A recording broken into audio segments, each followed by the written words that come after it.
throughout this year's Olympics, we've seen many incredible athletes bring home medals for our team, GB. But our next guests didn't just win medals for our country, they did it all with very young children. Yeah, major cuteness alert at home, OK? Because this is going to be so lovely. Matilda Hodgkins-Byrne won a bronze medal in the sculls, whilst her 2-year-old son Freddie cheered her on from the side of the boating lake. And Amber Rutter gave birth to her beautiful baby Tommy just 3 months ago, which is incredible. She brought home silver. Should have been a goal, Jose. Well, because, there's a bit of controversy about that, there should be VAR in shooting. The Olympic champions join us in the studio now. Good morning, both. How are you? I'm good, thank you. Yeah, it's good to be here. And you've both got your medals. You've looked at you. Hello, how are you? Oh, Oh, no. normally kids really like me. He'll go from very shy to running around and polling everything in a minute. Oh, yeah, right. Well, do you know what? Super mums spring to mind. One, how do you both look like you do? And two, how were you bringing home medals with such young children? Absolutely incredible stuff. I remember when I had mine this age, I couldn't even hardly leave the house. How did you do it all, Matilda? And for me, I think it was all I knew to carry on rowing. I was able to train throughout my pregnancy and then pick it up again after. And in my first year, I had a mix of training at home and training at the training centre, and then Freddie went to a childminder and I joined back full time. So he's been part of the journey this Olympiad. It's interesting, Amber, isn't it? Because a lot of the other countries had kind of already accepted that a lot of the female competitors would want their babies with them. They've had creches. This is the first time there's a creche in the Olympic Village, right, for GB athletes. I just think, that's just such a talking point for the whole of the Olympics, to really, encourage mums that your life doesn't stop just because you have kids, and you can still go to the Olympic Games, and it's just making it so much more accessible. So even though I was, 3.5 hours away from this creche and didn't even know that Tommy was going to come along, my husband completely surprised me. I just think it's such an inspirational movement that the Olympics are really encouraging women to stay in sport and still compete. It's actually incredible, you know, and you two have brought it home. Now, Matilda, I know you went to the 2020 Tokyo Olympics and, you know, you had a little bit of a taste for it there.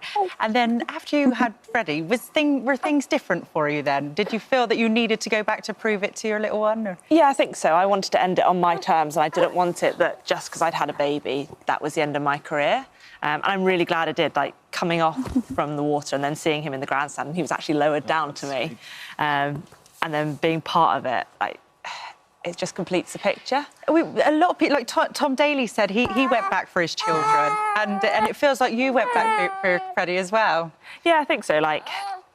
For me, it's my job. So, and all my friends have gone back having had their children. So I'm just going back to do my job. And thank God you did go back. You've had Helen Glover there, because Helen Glover has, one of our greatest Olympians, and she's 3 kids, and she's managed it, you know. But, it would have been tougher for her 4 years ago as well, because we were seen as this amazing thing. We need to make this a normal thing, don't we? Yeah, definitely. And I think UK sport bringing in a maternity policy was, very, very pivotal in this. Before, it wasn't something we considered that it would be possible to carry on being pregnant and stay funded. And I was part of a WhatsApp group, and there's about 15 of us on it, and we've all been able to benefit from it, which has been so important to us. Amber, I was screaming at my television. I came in so annoyed after this, OK? Because in the final of the shooting, I saw that you hit the clay. OK? Now, ordinarily in sport, you'll go to VAR, like in football, and they could have reviewed the video and you would have been back in the medal scrap. But they wouldn't do it. I know. Oh, my word. It was a really tough one to take, but that's sport for you, and it happens so often. And I know it wasn't just me that was affected in that final. Some of the other girls as well, that they were convinced that they hit shots, but there was just no VAR system to look back on, which is actually quite surprising, really, because I know a lot of the other sports had it. And then it's something we have also had in place in our sport for the last, I think it's been for the last 4 years. So I'm not quite sure whether they forgot it this time, but it is one of those things. And with all the disappointment I had over catching COVID the night before I went to Tokyo, I was like, I cannot let another thing take away from this moment. I just really want to celebrate my performance, and it's something that has really been a team effort. we saw Noah Lyles last night. He didn't get the gold medal in the 200 metres because he found out he had COVID the night before the race. And my word, you can plan for so much over 4 years, but then these things come along and just tear it all apart, can't they? Oh, yeah. When we got back from our training camp, suddenly COVID was a thing again. I think we were in Italy, we were kind of a bubble safe from it. And to be going to another Olympics and then this was a thing again, we were all masked up and having to like stay away from people. And I think it was just something I hadn't considered, that the next Olympics would also have COVID coming back. Can I ask you, but hello. Oh, dear. Oh, coffee there. Oh, dear. How old is Tommy now then? So Tommy is about 3.5 months now. So How did you fit it all in, Amber? How did you fit in your training as well as a I'm 3.5-month-old? I'm not going to lie, it's been tiring, and I have to always thank my mum and dad and my husband James. Like, this has been like a real team effort to even like mentally just like think, because there's been some really tough moments where I felt like proper mum guilt over leaving him with my mum, like going back to training, and then still like having to put in a good performance. And it has just been the craziest few months, but it is a massive thanks to the team around me as well, and British Shooting, UK Sport. There's like so many aspects to it that have really made it possible to even make this comeback. You've been ordered to get Daddy. Daddy, you can bring in the toy. Bring in the toy, Daddy. Bring in the toy. Daddy's coming in with the toy. Daddy's coming in now. Look. Wow. That's your toy. That's the Olympic mascot. Oh, look Well at done, his Daddy. little mascot. Well done. Amber, we know that mum guilt, it is real. Mum guilt is real, but you've brought it home. You've done this for yourself. I mean, you must be so proud. It's one of those things that when you have kids, your whole perspective on life just changes, and it's that. Daddy, will you listen to the child and sit down? Freddie, say sit down. Thank you. It's one of those things that like your whole perspective on life just changes, and like just to turn around, and my husband completely surprised me in that final where I had no idea that he was going to be there, and to see Tommy in that moment, it just makes the whole Olympic experience and everything that I've done over these last few months just feel really, really worth it. So, yeah, it's all for him, really. Matilda, can you give us an idea, particularly your event? I know the excruciating pain you go through whilst training and racing. I mean, rowing is really a physically brutal sport. What's it like as you cross that line and you know you've made a podium? What's that feeling? Just relief. We were so relieved. We knew going into it we were considerably faster than everyone thought we were. But you knowing... Thank you. You knowing what you're capable of versus the rest of the world, and then actually being able to deliver it. The Olympics results aren't always what you expect them to be. So going over the finish line and then knowing we've got a medal when we definitely weren't expected to, we were just so relieved, and that is so surreal. There was a story in today's papers about the medals, and I think, was it a skateboarder saying his medal had gone a little bit funny because he wore it and he thought the sweat had affected it and there's a bit of deterioration, but actually mine has it's happened as well. on yours as well. Yeah. So this was all, when we saw you get this on the podium, it was all beautiful and shiny. Can I hold it? Will I hold that too? So can you see, it's kind of a little bit... And that's not from... You haven't dropped it or anything. You see it all... So what's happened there? Has that happened to yours as well? Mine has happened, the exact same thing. And I was like blaming Tommy at one point. I was like, maybe from him chewing on it or something, it's damaged it. I was like, what on earth has happened? But mine has done the exact same thing where it's just got like marks all over it. And but whether it was just handing it around, but the fact that now it's came out, like I think all the other athletes were sort of thinking it, but were like, I don't know whether to say something about it. But yeah. It's fine. There we go. Down the floor. Been there. This is everything I've got to come, I think. So, but yeah, mine's done the exact same thing. So I'm not sure where it's come from. But the cool thing about it is it does have a piece of the Eiffel Tower, which at first I was like, it's a bit scratched up, but to find out it was a piece of the Eiffel Tower is so cool. Well, Freddie, I want to thank you so much for coming on this morning. And you, Tommy, what a beautiful baby you've got. And ladies, thank you for bringing it home. Congratulations. Well done. Wow. Daddy, sit down. Super mums there, super Thank mums. you for visiting our This Morning YouTube channel. Now, we upload new content every day, so go ahead and hit that subscribe button so you don't miss out. And we'll see you in the morning. They're the former anti-corruption police officers who in 2015 left their jobs to spend more time with their families. But Emma Coles and Sam Hutchinson quickly found that they missed the adrenaline rush of their former jobs. And after setting up their own detective agency to catch out cheating partners 5 years ago, the Spy Mums are in high demand and they join us now. Good morning. Good morning. So Spy Mums, you didn't really like that title first of all, but now you kind of like it, right? We've come to love it, yes. Okay. We were on the show before and a couple of years back. we advertised in the paper as well. And the title was Spy Mums. And at the time we were like, oh, it's a little bit cringy because obviously we run a professional company and it kind of made it into a little bit of a joke. So we weren't keen at first, but we have come to love it now. We've embraced it. Yeah, you deliver the results. I mean, Yeah. And it's true. Yeah, it's not frivolous. So how did you set up the agency? So we both did many, many years in the police and we worked in covert roles. So we really loved the undercover stuff, sneaking around, following people, spying on people in the police. We ended in the anti-corruption intelligence unit. So we were basically investigating secretly corrupt police officers. And because we weren't well known to anybody in the police, we became really, really close. There were only a few of us in the office. So we became really good friends then, both got pregnant at the same time, had our babies within a few months of each other. And then they started going to school and we were kind of thinking, oh, That is what do awful, we do that now? stage of being like not knowing what to do anymore, like, you know, and not having that adrenaline rush that we'd been used to for so many years. And we thought, well, how can we home our skills in? All the stuff we've learned, all the covert tactics, everything we'd learned over the years, and our dealings with the members of the public, and thought, you know, we can do a good job here. Yeah. And So it was developed. So, Sam, you started off sort of setting up the agency and then offering... What sort of services do you offer and how much would it cost to have you guys investigate somebody or something for a client? Well, we do a range of services. We deal with infidelity on quite a large scale. We also deal with catfishing, a lot of fraud cases and scamming. I mean, we've got one particular one at the moment, which is really quite scary, because we used to say to people, like, know who you're talking to, you know, and they've entered into a relationship and they've invested emotionally. And we used to say, well, have a video chat with the person, so at least you know you can see a face at the end of the call and you know you're talking to a real human being and not somebody else. But this has progressed now and we're dealing with a client now who has had that video call with the person, but it's not a person, it's a bot.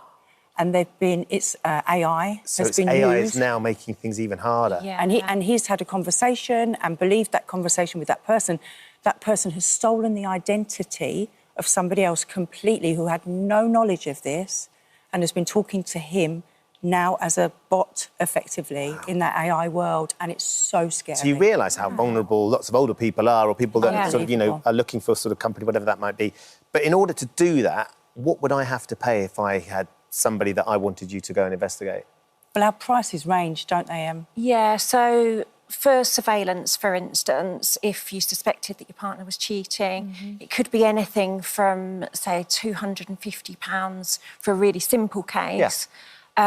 We've had some clients paying like £20,000, depending on the level of information they need and the resources that we need to actually find out the information. I mean, it might be that somebody only cheats once a month. And obviously, if we're going to follow them, it might take a month to actually catch them. Or they might do it on the first day. We prepare a bespoke package for every individual, and every individual is so different. And every case that we get presented with is so different. Yeah. So you can't give like just a general price because it varies so much, like Emma said. Yeah. And it's not just relationships that you investigate either. There's lots of other different cases, right? Yeah.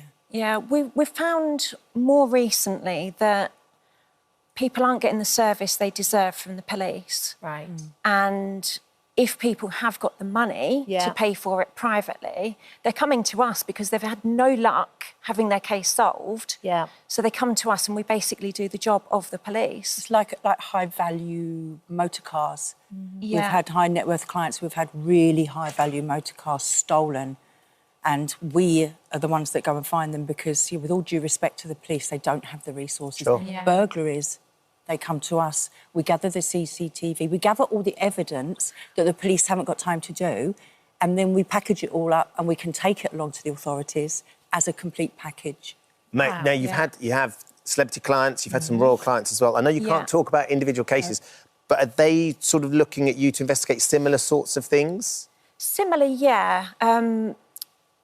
high-profile people have kind of a different level of information that they need and protection as well.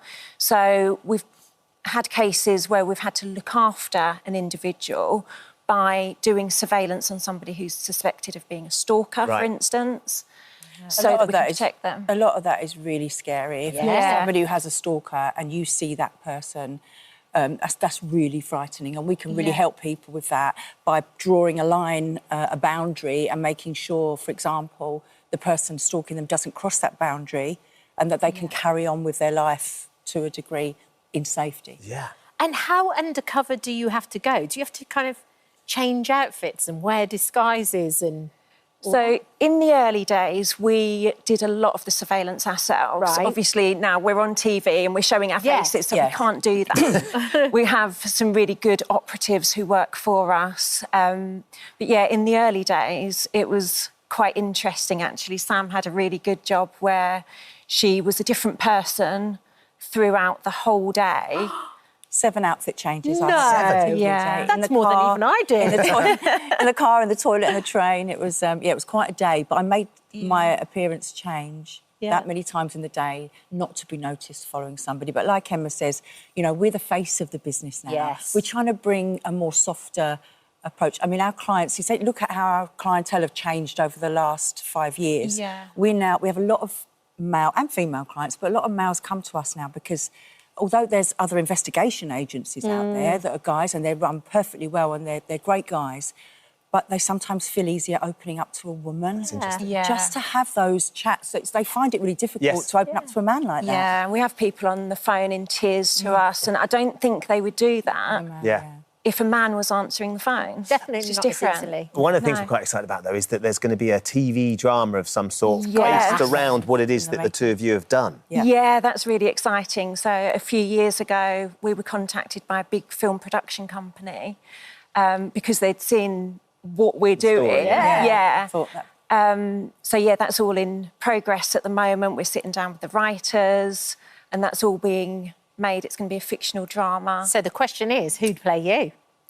What do you think? I really want... I was going to say Hannah Waddington, but actually Kat Delia, I think, would be She don't come cheap, you know. She don't come cheap. So, Kat, for you... I'd love Michelle Keegan. Michelle Keegan. and Michelle and Kat would be great, wouldn't they? Put me in a contract. Also, Ben, talking about AI, and there's a lot of AI, I saw you in Men's Health magazine. Yes. I think there's a bit of AI going on there. That was Model's Own. That was all. And I'd be very happy for you to investigate as well.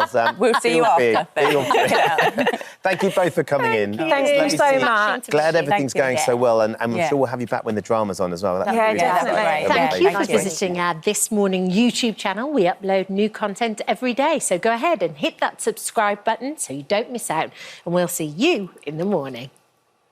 And Ocean joins us now live from New York. Good morning, Ocean. Lovely to talk to you this morning. Good morning. Thank you so much for having me. The documentary is absolutely wonderful. It's truly, truly fascinating. Where did your love for sharks come from? Where was your inspiration from? Yeah, thank you so much. It really probably came from my parents. My parents, my grandparents, my great-grandparents, I come from a long line of water people. And so they clearly love the ocean, hence my name. And so I was lucky to grow up and actually get to see what sharks are really like, to see them in their natural environment before ever seeing them on a Hollywood fictitious film screen, like films like Jaws. So I think that that helped a lot for being able to distinguish between what is the reality and what is, you know, the sensationalistic view that they're often portrayed as. What do you remember, Ocean, what your first encounter with the shark was like and how old you were? I think I was around 7 or 8. I remember being not that far from shore and having a beautiful shark swim from underneath me along the sand. I was probably only in about 3 meters of water, and it felt like time just stopped. And as it passed underneath me, I had that moment where I thought, should I follow after it to learn more, or should I go in because I don't know that much? And I'm forever grateful to my younger self for taking that pause, that moment, and that intrigue. And I slowly followed after it, observing its behavior. And I like to kind of joke, I've now followed them around the world because I've been able to dive with more than 30 species around the world and work with them. And it's incredible to get to know them on a deeper level, to be able to spend so much time in the water with them, because there's so much more to them than what the general public sees. Yeah. Were you scared, though? Because even at 7 or 8, a big creature, whether it's a shark or not, swimming underneath you can be very intimidating. I think I had a natural hesitation, and I think that people, it's good that they have a natural hesitation about things that they don't understand, which is why I gave it some distance and followed from a distance. But I really think that maybe due to other experiences with marine life, and given my water background and my proximity to shore, I think that there's a lot of personal factors that went into that. And that's something that I do with my work, is trying to help people to overcome that disproportionate level of fear they have that keeps them out of the ocean and not caring about sharks, and replacing it with a high, healthy level of respect. And that comes through understanding of their important ecological role, their capabilities, and how to actually swim with them as safely as possible. Because some people would just say, oh, just stay out of the water, stay out of the ocean. But it's that disconnect that I feel that often leads to apathy, and that feeling or lack of feeling of connection is unfortunately very prevalent. And I think it's exacerbated because of films like Jaws. Yeah, I was just about to ask you, actually, what do you think of that movie, and how do you think it 50 years old this year. Yeah, isn't it? it affects people's perceptions of these amazing animals? Yeah, I just think that it's unfortunate that sometimes that's people's first experience with it. And it's so far away from reality. It's a Hollywood kind of got wrong, was not just the portrayal, but it really sort of planted a seed in people's imagination where they didn't have a lot of information. But what we have now is social media, and we have drones. And so now people can start to see the reality that, yes, sharks are there. And that common misperception that people have there, they think if a shark in the vicinity that it's gonna come up and eat them.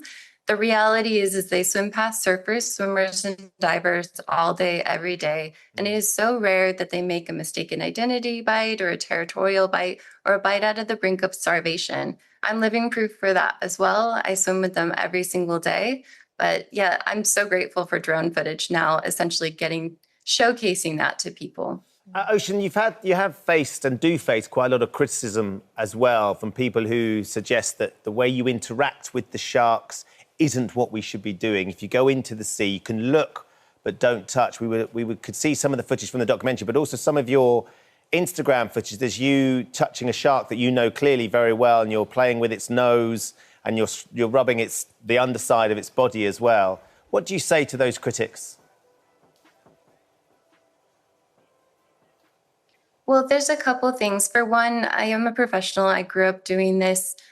So I'm not trying to encourage people to replicate what I'm doing. I have a 6.5-minute breath hold. And obviously, I spend my entire life focused on this. But I do that so that I can teach people what to do in an emergency situation. I want to help people coexist, because if they're just afraid of sharks and they don't know what to do, either they're going to encourage a bad interaction if they're approached and they panic and they splash and thrash like an injured animal and swim away. And also on the regards of touching, sometimes it's necessary in those situations when you get that less than 1% of the chance where you have an inquisitive or curious individual who comes up. And even then, most of the time, they're still going to turn away. But for people who are critical about me touching sharks, I just wish that they would redirect that attention towards the touching of sharks that actually harms sharks. So shark finning kills over 100 million sharks every single year, as well as bycatch in the industrial seafood fishing vessels. And then we've got culling going on in Australia and South Africa. Shark fishing is still prevalent over in the United States. And some deep sea sharks are even getting fished out just for their liver oil for cosmetics, pharmaceuticals. And many sharks are killed just for their jaws and teeth for the souvenir trade. So if you really, truly, actually care about sharks or care about wildlife being touched, please help save some of those sharks. Don't criticize me for putting my soft little human hand just pushing the shark away gently, which doesn't harm the shark. Ocean, can we talk about your technique a little bit? Because you talk about it in the documentary and you almost compare the sharks to horses and how they feel kind of electrical impulses. And in the documentary, you go from making yourself small to kind of making yourself big and then kind of redirecting the sharks by pushing on their nose and pushing them away. How did you create this technique? And were you not terrified the first time you did it? So growing up with horses certainly helped me because you have to be able to leverage off of them to maintain space so that your feet don't get stepped on, so you don't get kicked, so you don't get knocked by their head. And so it's natural with working with horses to maintain physical contact that also allows them to sense sort of your tension. And so I know that maybe only horse people totally understand that, but for those people who have dogs or cats, I think that maybe they can understand that when you walk into a room with your pet, that they can pick up on tension, stress, intention, and that if an animal were to run at you, and this is including human animals, that you might need to maintain space. So putting a hand on top of their head or snout, locking out the elbow to be able to leverage or maintain space is just a safety technique. And so I share that online, not as a showy type thing, but as an emergency procedure, because I'd rather people know what to do if a large, curious shark swam up to them, rather than what I think the human instinct would be to panic, splash and thrash like an injured animal, which is just sort of going to provoke that predatory response. So it's kind of like teaching kids in school, if they were to catch their shirt on fire, you don't just run around, you stop, drop, and roll. And so if you're approached by a large shark, you don't splash and thrash and panic and turn your back and swim away, encouraging it to chase you. You look at it, you face it, you extend your fins towards it, if you have fins on, or any inanimate object, surfboard, camera, whatever it is.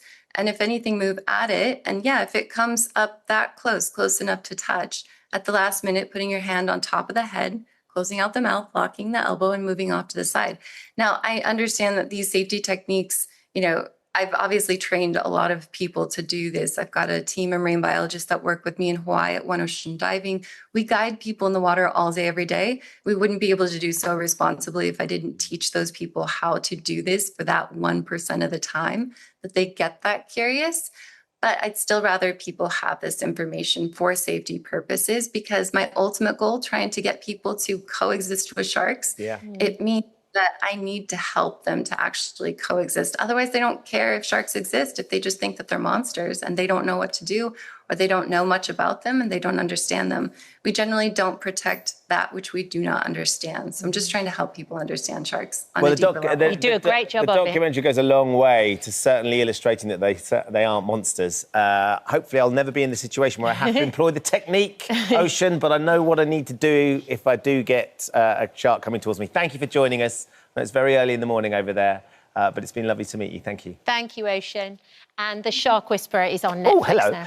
Thank you for visiting our This Morning YouTube channel. We upload tons of new content every single day. So hit the subscribe button, like all the videos, and don't miss out. We'll see you in the morning. We're starting today by meeting a real-life superhero, aren't we? After contracting meningitis when she was just 15 months old, Tilly Lockie's hands were amputated to save her life. But through state-of-the-art bionic arms, she's been able to live a life to the fullest. Tilly is now 19 years old and yesterday became the first person to get the most advanced wireless hands in the world, which are incredibly controlled by her mind. Tilly joins us now alongside robotics engineer and all-round clever clogs who helped design her hands, Joel Gibbert. Welcome, both of you. Yeah, welcome. Tilly, I haven't seen you for ages. You came on the show a few years ago, didn't you? 2020, I think you was. Yeah, a couple of times. My first time with you guys, though. So nice to meet you. Be chilling with you. It's nice to have you back, Tilly. Let's start at the beginning for people who don't know the story. You were just 15 months when you contracted meningitis. Yeah. It came at a cost. You lost both of your hands at the time. And the thing is, with something like this, it's such a big thing. Do you even remember a point when you felt different from anyone else? Yeah, like it's completely life-altering, body-altering operation, obviously. And luckily, I was so young at the time, so I don't remember it. I've kind of like had no hands my entire life, you know. So it's just something that I've always known myself to be like. And growing up, yeah, there's definitely some challenges. Like you're adapting to a world that is designed for 4 limbs at the end of the day, and something that has been a journey has been prosthetics. And through my own experience, I've been able to see like that evolution firsthand, you know, so it's been really, really cool. I think that's the most fascinating thing, is how many iterations this has had for you. So, I mean, when you started, what were your bionic arms like? What were you using? Well, my first prosthetic I ever got, I was 2 years old, and I was like pretty much fresh out the bandages, and that wasn't technological at all. It was basically like a tube to put your arm in. There were like these 3 prongs tied together by elastic bands, and the way it operated was with this hook on the thumb, which would attach to a harness, and then the way I'd move like my upper body would pull on strings and make it move. But obviously, 2 years old, got barely any bodily coordination anyway, so it was a bit of a nightmare. And now you see them and they're like 3D printed, muscle operated, and yeah, it's been wild. And when you're little, all of that, your gross motor skills, your fine motor skills have to be developed with that in mind as well, I suppose. Yeah. And I think for me, it was like more, I wasn't just adopting it as my hand. Like, I just didn't really know what was even going on at that point. So it's been a journey. Yeah. It's been a journey. Now, obviously, you're here to show off your new bionic arms. Yes. I've been watching you on Instagram, actually. It's so interesting. So tell me about these arms that you've got at the moment. So these are the brand new Hero Pro. We had the Hero Arm, and this is Hero Arm next level upgrade. So they're pretty cool. They're still like 3D printed, muscle operated, but we've got all this extra capabilities now, which is really, really cool. And Joel, you actually designed these. What got you into bionics? Well, probably playing with Lego as a child. What got me really interested in technology. That evolved into electronics and robotics. And then I wanted to do something that would have a positive social impact with technology. So got really into bionic hands and prosthetics. What's it like as an industry to get into? I mean, presumably there's a lot of qualifications you need before you even start, but it must be so innovative and so exciting. And looking at Tilly's journey, has come on so much in the last, 10, 15 years? Yeah, well, yes, it's come on enormously. One of the reasons that inspired me to get into it was because technology wasn't really moving forward from the sense of what people were actually getting for prosthetic limbs. So there's lots of research taking place, lots of really exciting things, but they weren't really making it to market. And so that was one of the key things, was like, could we take this really cool technology but actually make it accessible to the NHS, make it so that everybody's actually getting it. So Brilliant. when did you meet Tilly then? Tell us about that story of meeting Tilly. It was probably like, you were about 9, 10 years old, I think, at that time. So we wanted to work with users of prosthetics very much from day one. Yeah. So we were putting out calls on social media to say, does anybody want to help us test the new designs, prototypes that we're making? And was it you or your mum got in touch with us? I think it was your mum got in touch with us initially.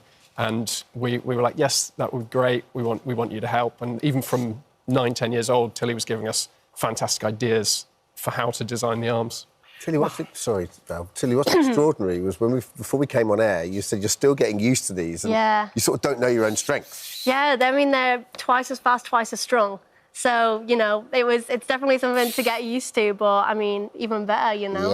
I get to be bigger and stronger now. So can you demonstrate a few of the things that you can do? Can you pick up that glass there? Yeah, so they're all muscle operated. I can just control it like that, can do anything I want to do. And are you doing that with your mind? You're just thinking... I mean, everything ultimately comes from the brain, but what's really great about these is it's just these 2 muscle sensors. So it's only squeeze to close, flex to open, cycling through grip modes, and even that becomes second nature after a while. Joel, what's the mechanics of that? Like, so how does that work? Yeah, it's a good question. So basically most of the muscles that will move your hand and fingers, so there's like 24 movements in your hand and wrist. Yes. But all the muscles that are controlling them, nearly all of them, are actually in your forearm. And they connect to tendons that connect to your fingers. So even for somebody that doesn't have human hands, they've still got most of the muscles. Yeah. So the things that Tilly's thinking about to make those muscles move would be the things that we're thinking about to do those movements with our hands. So it's kind of intuitive. I don't know whether you feel that it's intuitive. It's intuitive for somebody that lost a hand when maybe they had previously used one. For you, you're saying you can't really remember, so... Yeah, it's odd. Like, I wish I had the other hand so I could compare. Yeah. I'm like, I genuinely don't even know, but it works. And is it a constant fine-tuning? Because you were saying that they're quite strong, they're very strong. Did you have to fine-tune? Would she have smashed that glass in the past? She wouldn't quite be able to smash the glass, but so the hand detects the amount of pressure, and so it will kind of automatically stop applying pressure when it grabs an object, but then Tilly's able to give it another signal to increase the pressure if she wants to. So the idea would be you could, for example, grab something like an egg and then smash it and crush it on demand. Really? The egg would be done for you. So could you operate that arm when it's not attached to you? Yes. So that's the thing, and we've posted about it on social media, and that's what everybody is like, this is crazy, mind-blowing. Oh, we've got to see this. Yes. We have... I'll just help Tilly.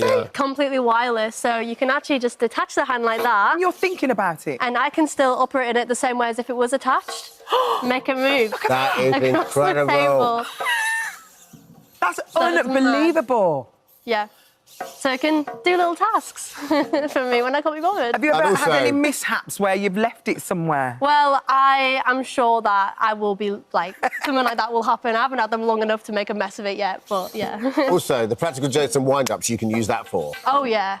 So much. Unbelievable. Yeah. Oh, my goodness. Joel, what's the future for this? Like, obviously, it must be hugely expensive, the research and development and the manufacture. So, are we going to... will there be a time where this can be available on the NHS? Or? This is available on the NHS now, yes. Yeah, so these have been developed with a lot of feedback from NHS prosthetists, specifically designed to make sure they are available through the NHS. And can you change the colours and things like that? You can, yeah. So there are covers you can put on the outside of the arms. Love you can have different designs and colours. I mean, this has been life-changing, especially for your music as well, Tilly. It's really been life-changing for that, hasn't it? Yeah, I mean, it just gives me the opportunity to... It's just things people take for granted, like being able to hold a microphone and, like, express with the other hand, even to be able to, like, shake someone's hand or, like, throw a peace sign, you know? It's the little things like that. But, yeah, if I didn't have them, I would just be, like, stood behind, like, a mic stand probably, but it just allows me to, like, prance around and be crazy on So the stage. your company's Open Bionics, and Tilly, you're working with Open Bionics now. Yeah. So what a great poster girl to have, right? Couldn't think of anyone better. She's fantastic. Tilly, if people are watching this at home and they're the start of a similar journey that you were when you were 3 years old, and the parents are watching and they're in the depths of despair at the moment, what message would you like to give to them? I would just tell them, I mean, it's all about raising awareness and making sure people know what's actually out there. Like, so many people, I've been posting about it for years, and so many people see these and they're like, I feel like I've missed, like, 10 years. Like, when did this happen, you know? So it's just getting it out there and making sure people know that they're on the NHS as well. Because sometimes people will see them and be like, oh, well, it's a pipe dream for me, I can't afford it, do you know what I mean? But there is all this support now, so if it is something you want to get started in doing, like, you can, and there's options available. And I would also say be open. The best thing about Open Bionics is they're so open to feedback, and it's through people, like, using it, like, and going about their day-to-day lives. They're the ones who can give feedback and make them ultimately better, and that's what I do. And and in a wider context as well, like, the fact that people at home who might be going through a similar thing can see a 19-year-old that's young, vibrant, that's got the rest of her life ahead of her. Exactly, yeah. It's brilliant. Thank you. Thanks, Joel. Thank you so much for joining us. Thank you so much for visiting our This Morning YouTube channel. We upload new content every single day, so go ahead and hit that subscribe button, and we'll see you in the morning. Before all that, our next guests have made headlines for their very hands-on role in the controversial new series Virgin Island. As professional sex surrogates, Kat Slade and Andre Lazarus have been tasked with helping the show's participants overcome their intimacy issues. But what sets them apart is just how far they're willing to go, which can include sleeping with their clients. They're both joining us to reveal what really goes on behind closed doors. Good morning to you. Thank you both so much for coming in. Yes, thank you very much. Thanks for having us. It's so interesting because when you first start watching the show, you kind of watch it a little bit like that, behind your fingers. And what's so interesting is how you see all of the people on there just grow and flourish. What's been your feeling of the reaction of the show? Yeah, it's been amazing to watch and to see all of that back. I think it can be, it can be hard to watch like intimacy and to see intimacy. But being able to see the progression of everybody is so amazing. We had two of them come on the show, and it was really wonderful to see how they've grown and the difference that it has made clearly going on to the island. Andre, just explain a little bit what a sex surrogate is, what's involved in your jobs and your professions. So surrogate partners or surrogate partner therapy is where we, as the surrogates, work with clients and also a licensed clinician therapist. And we work on varying intimacy issues, the education, and then by the end of it, the idea is that we're all working in tandem towards an end goal. And you know, but what we see in the series so far and what we've seen and your experience with the virgins that come on the show is you are there essentially as a catalyst for them to be able to explore physicality in a way that is safe and sort of conducive to them learning about what it is that they can do and how they can do it. Is that Absolutely. Right? So it's about consent. It's all about choice, making sure we're creating a safe container.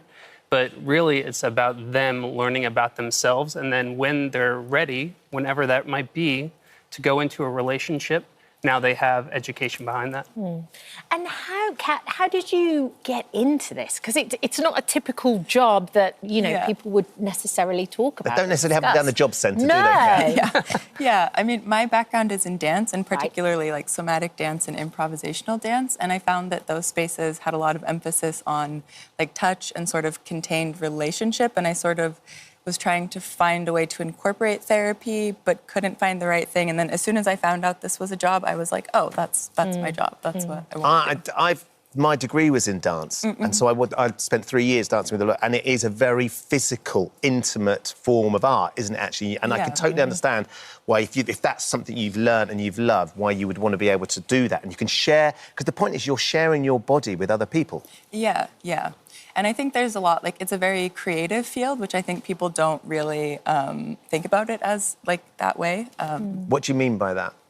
Like, when you're working with somebody and you're in a session, we have a general toolbox, but sometimes you just have to kind of, like, see where they're at and see what they're feeling and come up with an exercise on the spot that will help them move through it. And I feel like there's a lot of similarities. So, Andre, Kat came from a very artistic background. Yours was very different, and you've come through a very different route to where you were. What was your background? Yeah, I already had varying years of intimacy work that I was doing, coaching people through relationship challenges and other intimacy experiences. And then when I found out about surrogate partner therapy, I was really excited because I believe that working with the body is just as important with working the mind. And this is an avenue in order to do that.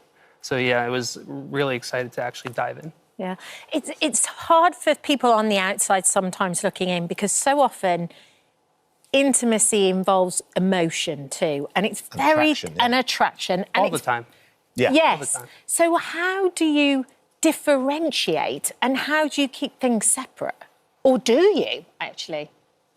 No, differentiate, like, emotions and the physical side of things. We don't try to keep them separate. Right. We really want all of that to be a part of the process. I mean, it wouldn't really help people to just learn the physical without, you know, actually being in it emotionally. Yeah. So we welcome all of it. But, Andre, isn't that exceptionally hard, though, to be able to do that? Like, as a human being, it must be really difficult to be able to do that. I don't find it to be difficult for myself, but I definitely understand how it could be difficult. And that's what we do with these clients, is to show them that it's okay if there's challenges along the way, that we're all learning as we go. I learn as much from my clients as they learn from me. But sometimes we're not giving these tools in school, or our upbringings don't really give us enough guidance how to do it. It's just like expected you should know. So really, for what I find is that the more that we can actually form attachments with our clients, then the more they're prepared for the real world. But to Kat's point, intimacy does involve attraction. Right? It has to. Physically, there has to be something that happens to a man if it's going to go further as well. How do you manage that, Andre, if you've got a client that perhaps you aren't sexually attracted to, but wants to take that further? Physically, I would say that as a man, like, we don't have to have all of our body parts working in order to form intimate connection, or in order to have physical intimacy be something that feels good in our body. That's a common misconception that we're supposed to have that. And really what we can do is tune into our body and say, I'm enjoying touch. I'm enjoying hugging. I'm enjoying kissing. And that can be an intimate moment. And then that takes us out of our head, which allows the rest of our body to come online. Yeah. Interesting. Yeah. And so, Kat, who are your clients? Because obviously we see you with the young, I mean, they're all quite young, sort of mid-20s to early 30s on Virgin Island. What's the range and age of clients that you work with outside of the show? Yeah, I work with a lot of young clients. I would say probably 25 to late 40s is the general age range I work with. I have some up to like late 60s. Really? But in general, that's the age range. And what about your own personal relationships too? How do you handle those? It's really easy. It's a job. It's part of my life, and the people in my life support me and understand how impactful this work is. And you get to see how impactful it is by watching this show. Without a doubt. Do you have a partner? I do. You do have a partner. And what does your partner think about what it is that you do? Absolutely supportive. Yeah? Yes. Amazing. How about you, Kat? Is that a complication? Have you got a partner? Yes, and I think it is a little bit more difficult for me, I think for me sometimes to have enough relational energy to go around can be a little bit challenging, and to know when to kind of fill the cup and when to give. Yeah. I think it can be a little difficult, but I mean, ultimately, you know, there's more flow than not. Yeah, and I'd imagine as well, for some of the people with intimacy issues, and you give every part of yourself to them, they can form an attachment to you as well. How do you navigate the period when the exploration that you've been doing with them and the teaching you've been doing with them has to finish, and then they have to go on? Because I'd imagine that connection would be quite hard for them to break. Yeah, I mean, that's a really important part of the process, and most relationships end, you know, and so learning how to have a conscious ending to a relationship is just another relationship skill. So we welcome the attachment, and then we work through that ending, and the sessions are always one with a surrogate partner and one with a therapist, and they'll continue with the therapist after they finish with us to integrate and generalize. So it's done side by side? Yeah. That's really interesting. And who do you think progressed the most out on Virgin Island? Who do you think... Because we saw the difference, didn't we? Even with Jordan and Taylor when they came on the show. I don't believe I can pick one person. Right. Like seeing everyone for the first time, coming onto the island, and then seeing them as they left, and you'll see the finale when we get there. Yeah. But everyone grew. I know that I also grew during the show. Yeah. What do you think is the most common misconception about surrogates?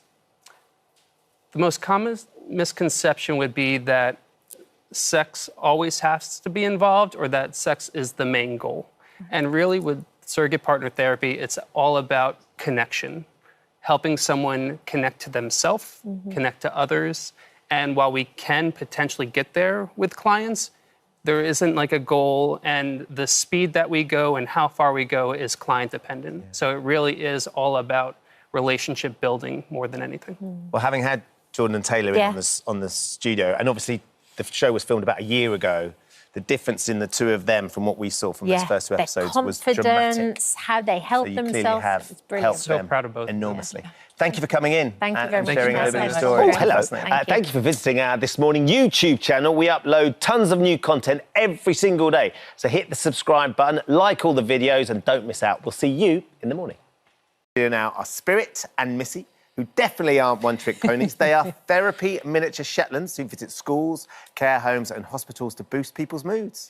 That was certainly the case for 9-year-old Gracie, whose life changed for the better after meeting the pony. She's here now with her mum, Alice, alongside Spirit and Mrs. Owner, Jess. Good morning, guys. Morning, everybody. Hello there. How are you? Good, thank you. Lovely to see you, Jess. Let's start talking to you first of all. So your mum, first of all, rescued a Shetland pony. Yes, her name was Amy. Yeah. And she was actually rescued off the back of a meat wagon. She'd had her foal ripped away from her.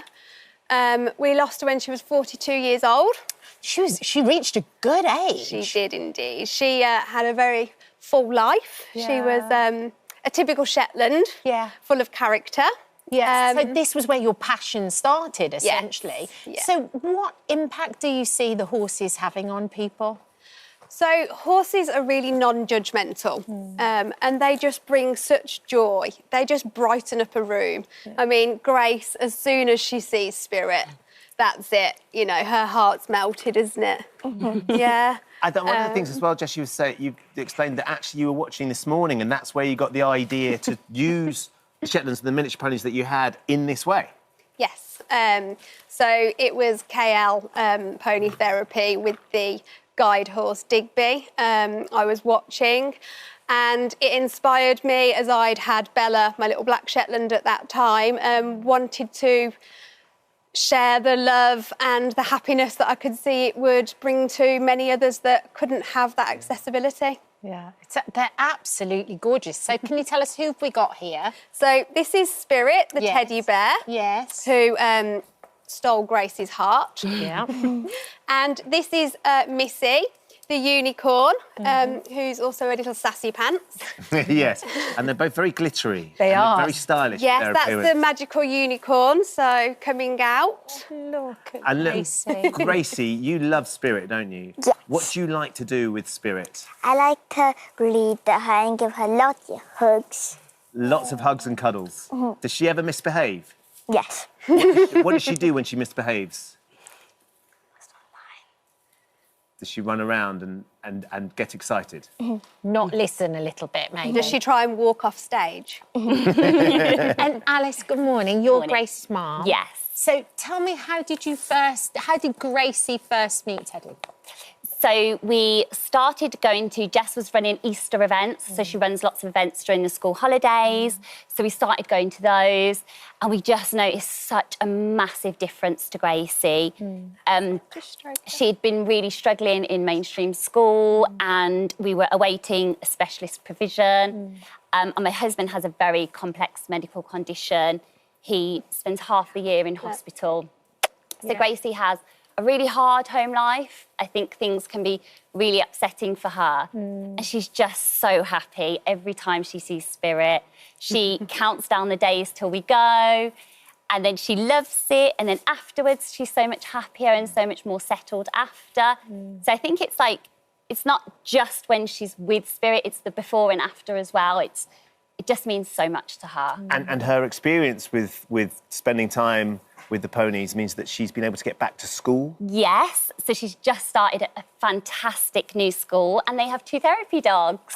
They've got dogs as well. Like Buddy, like our Yes. Buddy. Like our Buddy. So what are the dogs called, Gracie? Snoopy and Rita. And are they well behaved? Yes. Okay. And I think some of your friends from school are watching this morning, aren't they? So if you want to have a look at camera 2, you can say hello. There you go. They're all watching. It's extraordinary, Jess, seeing the difference in Gracie, hearing what Alice is saying about the difference it's made to her life. We've seen people talk about the difference that Buddy will make eventually when he's properly trained and he can go and be a part of a family with somebody who's dealing with complex needs as well.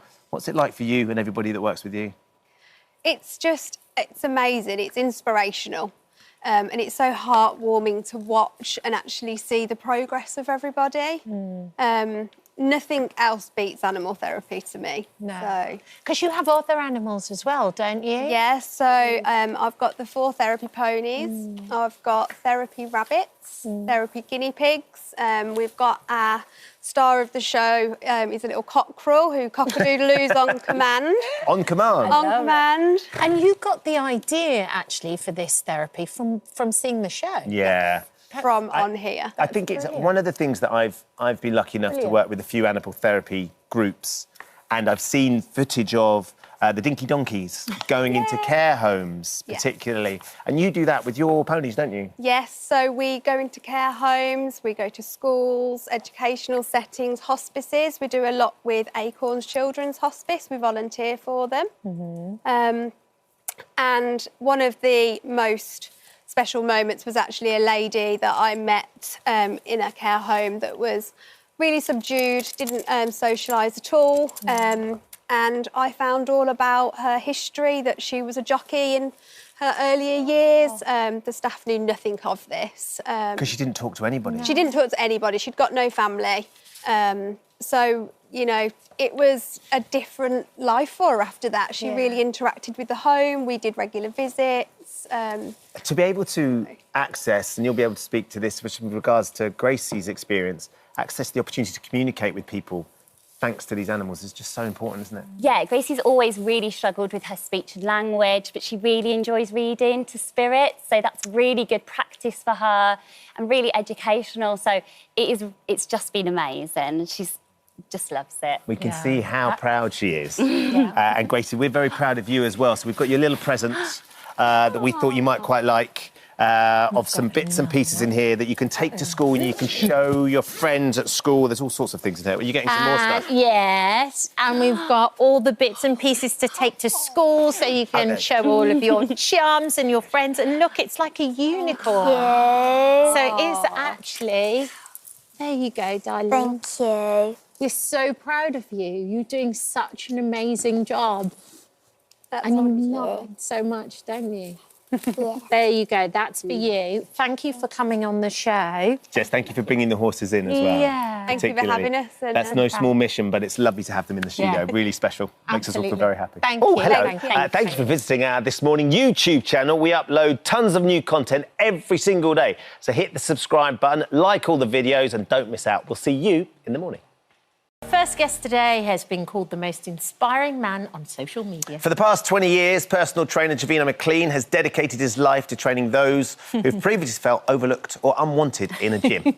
This includes people with disabilities, long-term illnesses, or even conditions like dementia. And his inspirational workout videos have now won the hearts of millions around the world and gained him Hollywood fans like Michelle Pfeiffer. 3, 2, 1, 1. That's all you. And again, nearly there, babe. Go on now. I'm not doing it for you. Push it on. Keep going, Justin. Keep going. Keep going. Go. Go on now. Come on now, Paul. Go on. Go on, get up. Keep coming. Go on, give me cuddle. Cuddle party. Go on, keep coming. Control it.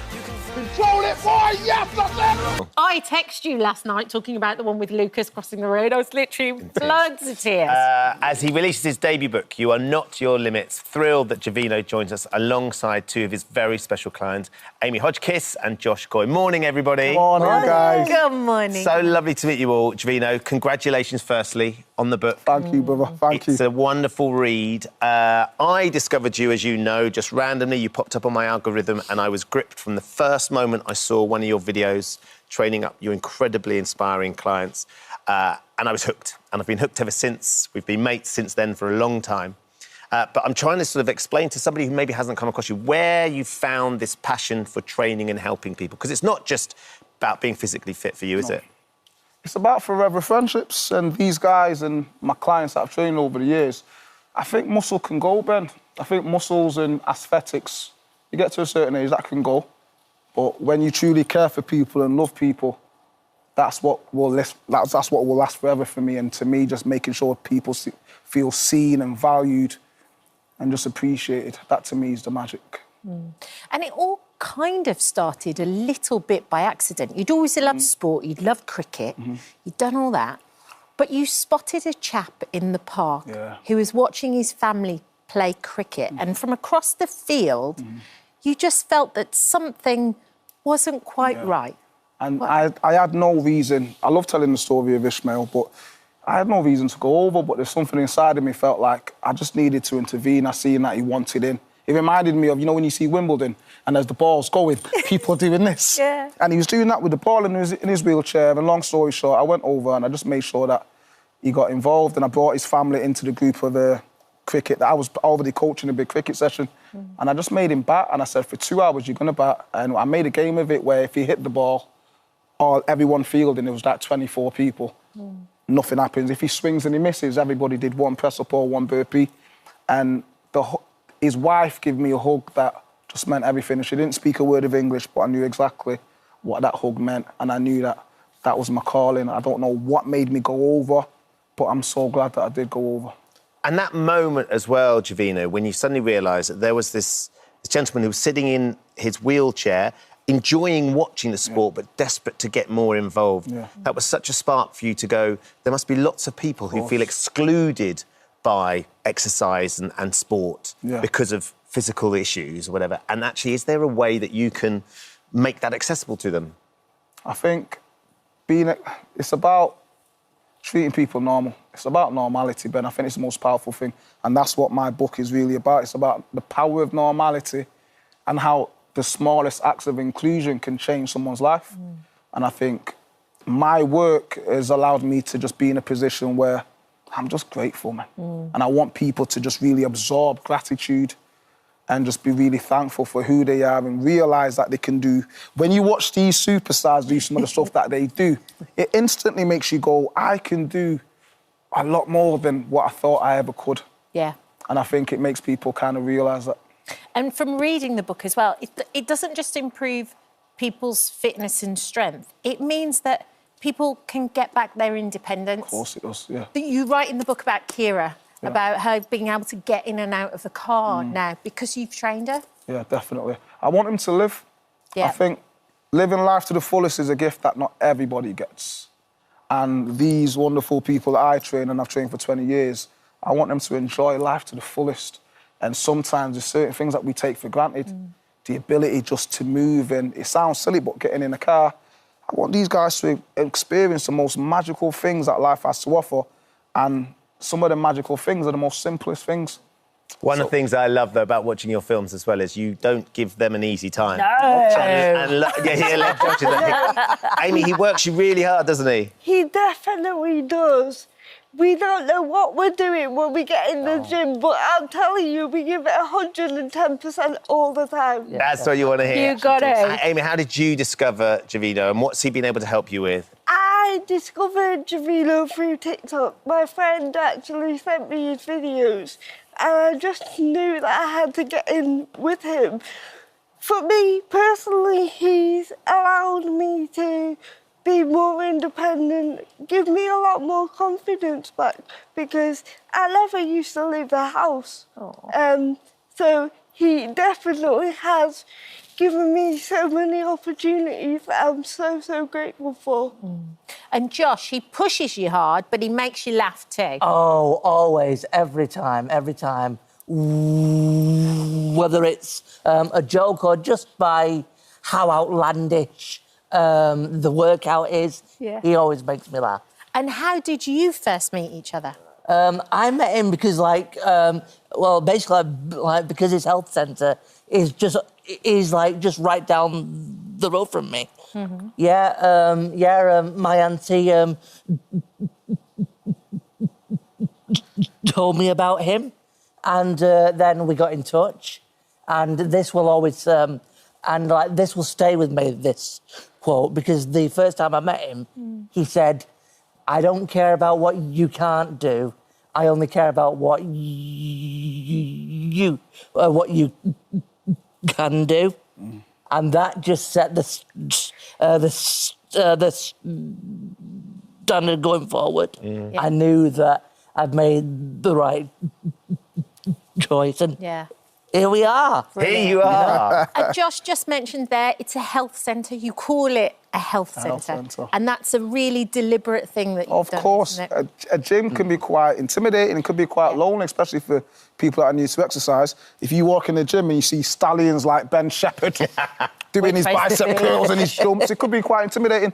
So I wanted to create a place where you can walk in there and it's a place full of love, man. You could have them two doing some wheelchair exercise. It could have my mum doing some Pilates. It could have me doing some deadlifts over there, somebody doing... Just a place where all different calibre of humans are exercising together, but we're all sharing the energy and the love of the place. But what I love, Jovino, is that it's not somewhere... It's not like an occupational therapy environment. It is a gym. There's hardcore people training there as well, in a community of people having a lot of fun. So people can come and be private members and pay, but you look after all of these members and you do it for free. You do it you do it just because you know there's an important part of who you are and the difference it makes to them. Of course, I've trained disabled people and disadvantaged people free for 23 years. And the reason being is we live in a world now where people chase money. If I train Josh or Amy and I take money off him, I'm training them for financial gain.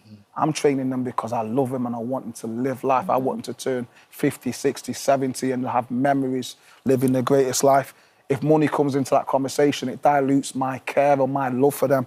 So as long as I live, I'll never take a penny off anybody disabled. And some of the stuff you train the guys with is potentially life-saving as well, of course, because of the restrictions that they have with their mobility. You're training them to cope if they fell or come out of their chair or something goes wrong. I think some of the footage we've got is remarkable. Amy, how do you feel now physically after working out with Jovino? I feel like there's a lot that's changed, and it's all because of him. Like, when I started, I couldn't do half the things I can do now, and that's all because of Jovino. Amazing. And how about you, Josh? Well, I've seen a lot of improvement in both my in both my physical strength and my mental strength, because a lot of the stuff what he does with me is really hard. But now, because I've done so much over the years, I can go into it and think I can do this. Yeah. And you never thought you could run, right? No, I mean... Now he's legging it. He's legging yeah, it. that is still, that is one of the hardest things I've ever done. Like, I was exhausted after that. This clip here of you running around the centre. Legging it, look at him. Keep up now. Yeah, that was hard work, but I'll tell you what, it's worth it because because then everybody can see that and think, I can do that as well. Yeah, and Amy as well. And we're running out of time, we've got so much to talk about. Yep. You've gone global, all of you, because his videos are well known around the world. So you two and all the other clients are now superstars in your own right. Yeah. Yeah, it's absolutely unbelievable. I can't believe it myself, and I'm so grateful for everybody's messages. It's just lovely from everybody around the world. It's just brilliant. You know what I love the most, sorry, before we go? I tell people all the time, you're beautiful, you're strong. As big brother, I'm supposed to say that, but now, because they're superstars in their own right, I can just say, I told you so. When you've got people from all around the world. Which is exactly what big brothers do as well. So you listen to your big brother. Yeah. What a smashing human being, huh? Amazing. Absolutely. Your book, You Are Not Your Limits, by Jovino, is out now. You Yes. can go get it. Buy me book, guys. I also feel like this could be a movie. You think? Yeah. Let's make it. Shall we make the movie? You got the Let's give connections. Michelle Pfeiffer a call, shall we? Yes, Michelle Pfeiffer's one of your Let's give her a fans. As she call. should be. Who would you think, Amy, who should play Jovino in the movie of his life? I'd say Will Smith. Will Smith would be bad. That's a good choice. He looks like him. He looks like him, no, I don't. And he's funny. And he's funny. I'm Or The funny. Rock. What about The Rock? Oh, no, not so sure about that. Thank you so much Thank for you, being guys. here Thank you so today. much. Thanks, Thank you. Josh. Thank you, Amy. Lovely to see you. Thank you for coming on the show. This is an incredible book. It's so inspiring. Can't recommend it You'll enough. cry, for You'll sure. cry. And I you'll cried. laugh. Yeah. You won't you'll cry do about the whole lot. introduction. No, that's a little bit embarrassing. Jovino, lovely to see you. Thank you, Amy guys. and Josh, for coming Bye, in. everyone. Oh, hello. Lovely to meet you. Thank you for visiting our This Morning YouTube channel. We upload tons of new content every single day. So hit the subscribe button, like all the videos, and don't miss out. We'll see you in the morning. First, our guest sitting with us now is someone who's been breaking down barriers and challenging conventional beauty standards. At just 3 foot 8 inches tall, 23-year-old Kate says she's the UK's smallest glamour model and is determined to prove that small is sexy. So, as she continues to show that size doesn't matter, Kate Heller joins us now. Morning, Kate. Morning. Lovely to meet you this morning.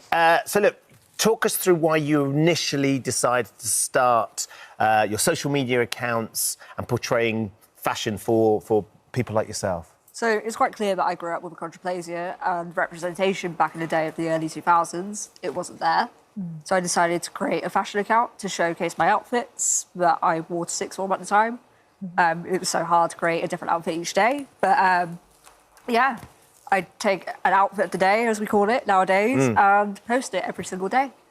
And I found a lot of little people getting in touch to say thank you for creating that platform so they know where to get clothes from. Yeah. Because it's so hard to buy clothes as any woman, any man, let alone being 3 foot 8. Yeah, yeah. And did you get some negative comments as well? Did you get people online not being quite so nice? Yes, I did. I got loads of hate comments, but then the other side of it was that I often was sexualised by men. Oh, really? Even if I was wearing like a coat and trousers, and I mean like a big puffy coat and leggings or trousers, but my whole body's covered. Yeah. Or when I was posting bikini photos for body confidence, no other reason, I would get the same response. So no matter what you were wearing or what I was wearing, I would have been sexualised. So was that part of the motivation for you to think, OK, so this is how I'm being viewed, I'm getting all this sort of attention, why don't I try and post things that are a bit more provocative as well? Absolutely. I thought, why don't I just take risks by the head and tail and just do it? Because once you're online, there's no hiding yourself. Like, I'm going to be laughed at in the street, I'm going to be thrown comments up. So I thought, why don't I just own it? Go out there, own it, do it. And once I was getting this sort of attention, I stopped posting for a bit. And then Guy, my other half, suggested, why don't you make money from it? Why don't you monetize this? Get your confidence back up and create a platform. Go on OnlyFans. Go on Insta, post these more sort of lingerie-esque photos. And what was your initial reaction when he said that to you? Actually, this is quite a good idea. I'm going to take my power back, and maybe, you know, the people who then get in touch are fans anyway. I was actually quite nervous to begin with. Because of the connotations that come with the site. Although anybody can put any content on there, from trains to makeup to what I do. Right. I held back. And then once I did it, it was the best thing I've ever done. Why? Because I'm taking that power back as a woman in today's age. I'm creating positivity for people with my body. My body's not often seen on magazines, in the media, especially in swim or sort of lingerie. Yeah. So let alone everywhere else. Yeah. And this is what people with dwarfism need to see too. And also, of course, it's monetised. You're finally getting people that pay money regularly to see your content, whatever you're creating as well. How did that feel to suddenly be making money from it? Incredible. I was a broke student at the time that I started, so to be able to earn my own money, it's not easy for me to go out and stack supermarket shelves, of course. Yeah. So to work from home and have those hours where I can work 3 hours a day, so we can have any job to a certain extent, but I like the time sort of freedom I have. So I can work 3 hours a day, go walk the dog, go and buy some clothes, go on adventures with Guy. We went to Scotland for 4 weeks because I can just work from my phone so easily. So, yeah.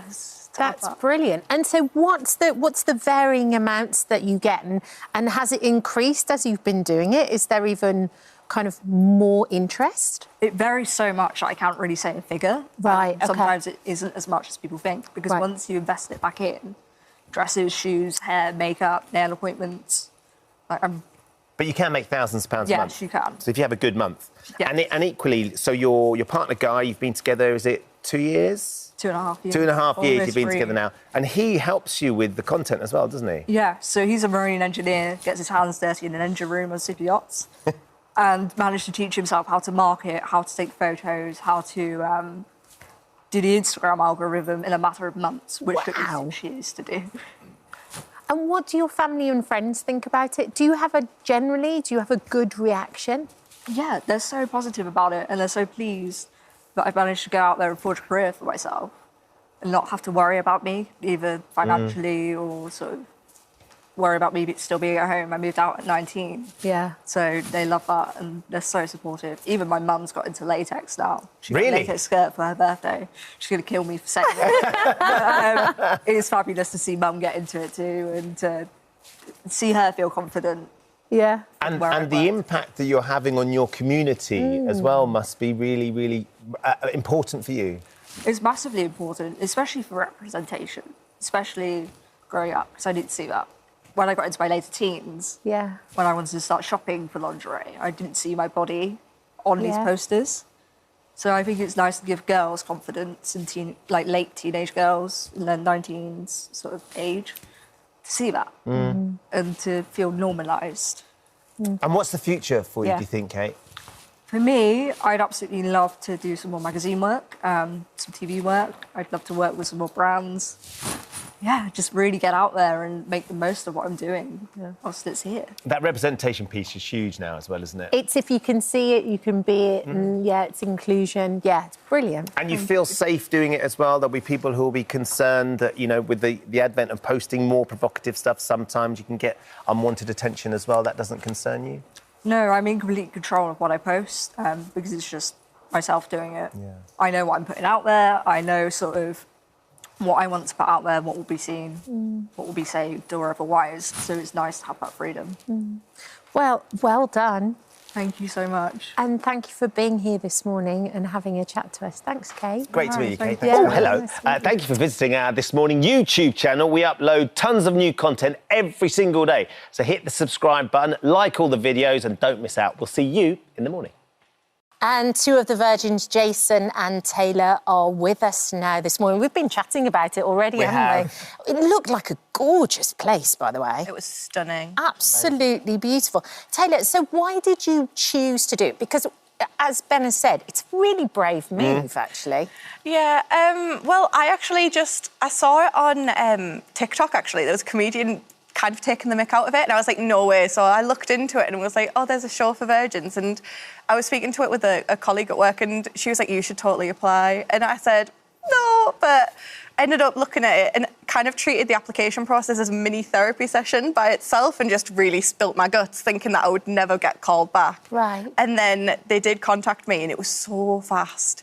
And then everything's kind of happening, and then you end up on the island and you're still like reeling, going, how did this happen? But yeah, I was kind of at the point where I felt like I'd tried everything and had kind of just gone, right, I'm too scared, just give up. And like this came as a really good opportunity for me. Yeah. So it was a mixture of bad experiences along the way and fear that had meant you'd got to the age of 30 and you hadn't had a chance to lose your virginity. And then it would become a bigger thing than it probably ever should have been. Honestly, it gets bigger and bigger as you get older, especially because you start off as a teenager and like some people haven't, some people have. Then you get to your mid-20s and some people are like really weird about it. And then you get to your 30s and they're like, we've given up on you. Like they start making films about you. Then And you'd just almost given up on yourself as well. I mean, you said you'd kind of gone, well, that's it, I'm not... I am happy with the way I am and I'm a full person without all of this. But it was such a shame that like it's just something that I didn't have that everyone else did. Yeah. And Jason, you went in there, you seemed to have a real problem when you started to watch the show about intimacy and any form of kind of touch, really. I couldn't do any touching. The handshake, I didn't think a handshake was that hard, but intense. You found it difficult? Why? Where did that come from? I don't know. Look, my family would never hug us. Right. Like, my granddad would give me, like, I don't know, like, maybe like that. I can't do it, but like a handshake. Yeah. You know what I mean? I can't do it myself. But I don't know. Whenever someone's ever tried to hug me, I feel like, oh, I'm getting suffocated. I don't like that. And just don't touch me. Keep a distance. Like social distancing. COVID was great for me. Do you know what I mean? It was great. I was like 6 feet. Yeah, amazing. But I didn't want to always be like that. I wanted to one day meet a woman and be able to just like, not just a handshake, like a hug and just feel great, but not just in a romantic way either, like just hugging my mum. Because you didn't hug your mum, did you? No. And that you weren't a huggy family at all? Not at all, but it was her 50th the other day, and hello, Mum. But no, we hugged and it was great. And how has she found that? Has she enjoyed being able to hug you as well and being able to share that? She's still a bit on edge about hugging still, but she's a lot older than me. Well, not a lot older, sorry. She'll kill me now. But I feel like with hugging, she's set in her ways about not wanting to hug, but she has started hugging, and it's nice to see. Makes a difference. For me, it feels so great now. It feels so natural. Like, can I hug you? Yeah. But like, what about consent as well? Yeah. You learned that. That was drilled in. But it was lovely actually to see even on the island, like you first of all put your hand on someone's knee and then hold their hand too, and the therapist seemed really kind too. All the therapists, you can't knock them, even if you tried. They're so amazing. And we were definitely thrown in the deep end, but they were there to guide us, and they truly did guide us. And I can't spoil anything, but I know, 'cause I was there, but I know it's going to get a lot better, and some people are going to shock you. I can't say who, but it's going to shock you. But it is an extraordinary thing, though, Taylor, because we watch you, and these are very personal, intimate things you're sharing. And even the slightest suggestion that someone's going to come close to you, you break down in tears. You were so emotionally sort of caught up in what was going on. So I was like, I'm fine with hugging my friends and I'm very tactile with my friends and my family, but it was a case of, it was the act of being desired that made me really, it kind of put the fear in me, and I'd freeze up and I'd start feel like, crying, obviously. But for me, I am quite an emotional person, and it was this kind of freeze in the headlights moment that I kept on running into, which was causing the issue. And it was constant. And then eventually, like, I ended up on the island, and they were like, I remember, I think there's a part in episode 2 where I cry in front of Tom, but before I started, she said to Tom, she went, Taylor might cry. And I was thinking, I'm not going to cry. He's just looking at me. And then he looked at me and I was like, bing. And it just started. So I was like... And was Tom your surrogate? No, Tom's one of the other islanders. He's one of the other islanders. Yeah. 'Cause you had one of the things I was fascinated by was the sex therapists that you've got there that are helping you with your intimacy. Yes. Some of them are surrogates. So some of them are there potentially to... Just explain what... Jason, maybe you can explain what the surrogates are there for. Well, I didn't have a surrogate, but the surrogates, Kat and Andre, they're there for the more hands-on, the nitty-gritty, as you'd say. The physicality of it. And you'll definitely see what happens with that. But so if you are prepared and confident enough to go forward with something more physical than they're the ones that do it. The really intimate stuff, they are there for you to enable you to do that. Yeah, they're there to guide you through it. To guide you all the way through it and help you do it. And help you so you know what you're doing and you can feel safe and you can feel confident. That's an extraordinary job, isn't it? Well, it's better than... Because if you're in a situation where you're going to go home and then have to do this with a stranger, like, they're in a place where they're able to guide you through it, keep you safe, keep you calm, and take it in a really therapeutic place. It's not like hooking up with somebody on a night out. It's therapy, and it's all about taking you through the steps of intimacy and getting you to there. I like actually how they discuss everything mentally and emotionally too, as well as just the physicality of everything. You just talked then about going home, because you recorded it, like a year ago or something like that? Full year. We're on the anniversary. So how has it been, like, since leaving the island? Because I think it's very easy to... Yeah, when you're all there. Yeah, and you're supported by, as I said, the therapists, I think, are great, and they seem to support you in every way that you need to. But to suddenly leave the island and then be popped back into your regular life with your families and your friends. Has it been since leaving the island, and have you been dating? Do you want to go first? Oh, well, thank you, ladies first. Well, I mean, for me, it was... Getting home was kind of like... For me, I know some people slid straight into it. It was kind of like hitting that brick wall all over again, because you get home and then you have to start putting it into practice. I have been on a couple of dates, but I've been so much more selective. Because for me, I was pushing myself to do things I was uncomfortable with in an attempt to try and, like, make myself do the thing. Whereas now I can do what I feel is best for me. And I feel like my dating life has been a lot more positive because of it.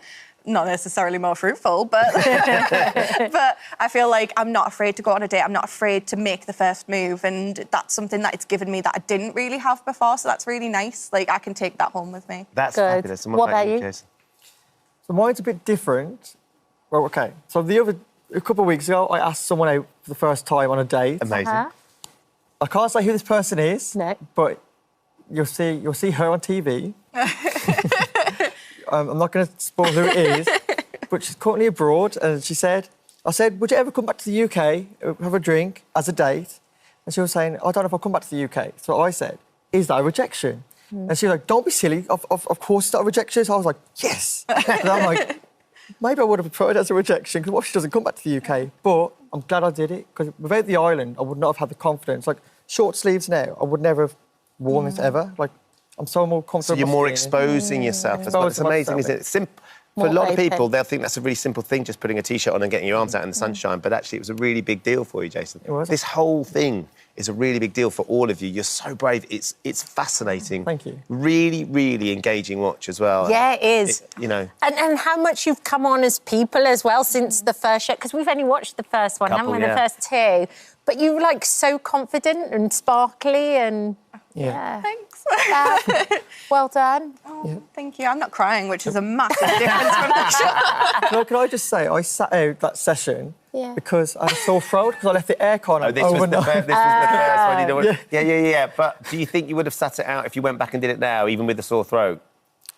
Maybe, maybe. But now, like, presently, not at all. I'll be proper in. I'll be like, yeah, man, wave it about, everything. No, Thank you so much for coming on and chatting to us. And good luck with the dating and the future exploits. Long may they be fruitful and exciting. Thanks for having us. Thank you very much. Thank you. Virgin Island continues tonight, 9 o'clock on Channel 4. Oh, hello. Thank you for visiting our This Morning YouTube channel. We upload tons of new content every single day. So hit the subscribe button, like all the videos, and don't miss out. We'll see you in the morning. Every woman's experience of childbirth is unique, but most women will experience pain.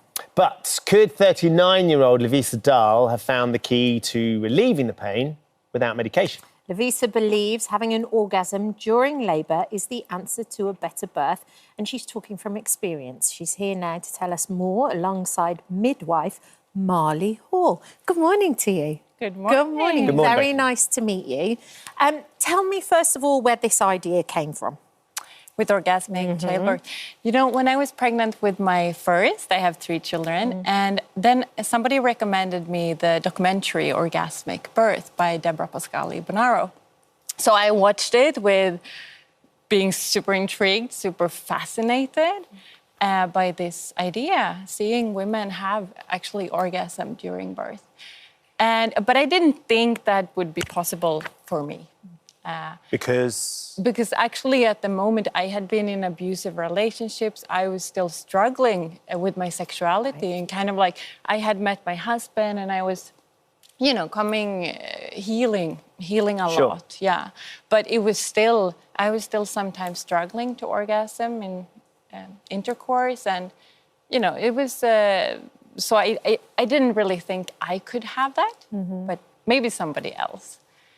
And I didn't. In my first birth, I didn't. I had a very beautiful home birth, 22 hours, so it was also challenging. Wow. Definitely, but it was very beautiful. I wouldn't call it orgasmic. No. Right. So your first birth, even though you knew of the idea, you didn't feel quite ready. You didn't think that was going to happen. What about your second birth? Well, my second birth, then I thought, well, what if? What if? So I started to investigate, like, how could I prepare myself?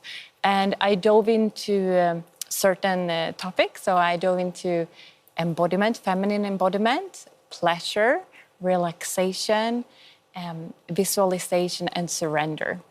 So these were the 5 tools that I kind of used to make myself ready, to prepare myself. And what happened during that second birth? Did you manage to do it? I had like the most ecstatic birth. It was like, it's actually like hard to put words on it, but it felt like maybe like a cosmic orgasm or an energy orgasm, or like this totally ecstatic state where you're just one with everything, like a oneness experience. But it wasn't strictly... But it was no physical orgasm. No. And this was all done without any sort of medication. You were doing it purely through stimulation and pleasure and... Yeah, and in this particular, the second birth, I didn't use any like stimulation of intimate parts in this one. Because actually my daughter was present. She was 3 at the moment. Right. So she was present together with my mother-in-law. Right. So, and you don't necessarily want to be doing that in front of your mother-in-law? Exactly. That could be a little bit intimidating, but she is lovely. Yeah. Though. But then the third time lucky, essentially, you had another child, and then this was your plan this time. Yeah, and this time I thought, okay, I'm going to go all into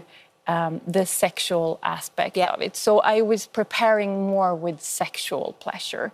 But in the second birth, I was preparing more with sensual pleasure, like scents and candles. And But this time, I was preparing more with sexual pleasure. And that involved your husband as well during the birth? Yes, exactly. So he was doing some nipple stimulation, and I was stimulating my intimate parts, and it was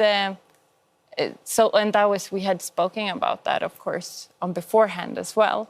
So I was basically using what science tells us, that if you focus on pleasurable sensations, you can reduce the perception of pain, because the focus of the brain shifts. So because of the pleasure and the experience of that, you didn't notice that actually this was really painful? Yeah, actually, like I also have rephrased the word pain. Right. Because, and this is not to take away any woman's experience of labor as painful, but I think we have a lot to gain from looking at those sensations as intense sensations instead. Marley, you're a midwife, so you deliver children all the time. Have you ever had anybody have an orgasm at birth? Not that they've told me about. Right, OK. At the time. So I've never actually witnessed anybody experience an orgasm whilst I'm helping them have their baby. Sure. In the 16 years that I've been a midwife, I have had one or two mention it afterwards. Right. Yeah. When I visited them at home, perhaps, but they've been with somebody else, and another midwife through their labour. But I think it's something that probably most people wouldn't disclose because there might be some shame around it, I guess. Interestingly enough, I actually did ask this morning on social media, and the response I had was from a midwife who said that she had experienced it herself. Goodness me. So I think when you ask the question, more and more people are going to come forward and say, oh, yeah, that happened to me. So what about the process then? As a midwife, is it something that you could advocate? What do you make of what Louisa is saying? Well, at the end of the day, what she's explaining is the increase in oxytocin. Yes, and that can help to reduce the perception of pain for some people. And more oxytocin actually helps with contractions as well. So a lot of NHS trusts, in their guidelines or their information for, let's say, induction of labour, for example, they might say, to kind of help to get things going a little bit, is to have sex ultimately. Yes. To help, with those hormones. They don't specifically talk about orgasmic birth, but you can kind of see what they're saying, Where it comes where it's coming from, from, and along those lines, because we know that oxytocin helps the whole process, ultimately. And surely to shift a woman's perception as well away from pain, because I think that that's such an important thing. If you go into something frightened, you're going to be frightened. Yes, and you will tense, right? Yeah. So you will tense. And often also, when we think about pain, we relate it to something that is bad. But the sensations of birth, or the birth waves of the contractions, they are not bad. They are actually helping you getting closer to your baby. So it's a totally different type of sensation, actually. There will be lots of people watching that may think it's a bit distasteful and may think it's inappropriate to be sort of behaving like this when you're having birth, giving birth. Yeah. I mean, there is a lot of... it's a taboo topic. I really think that we need to remember that birth is part of the female sexuality.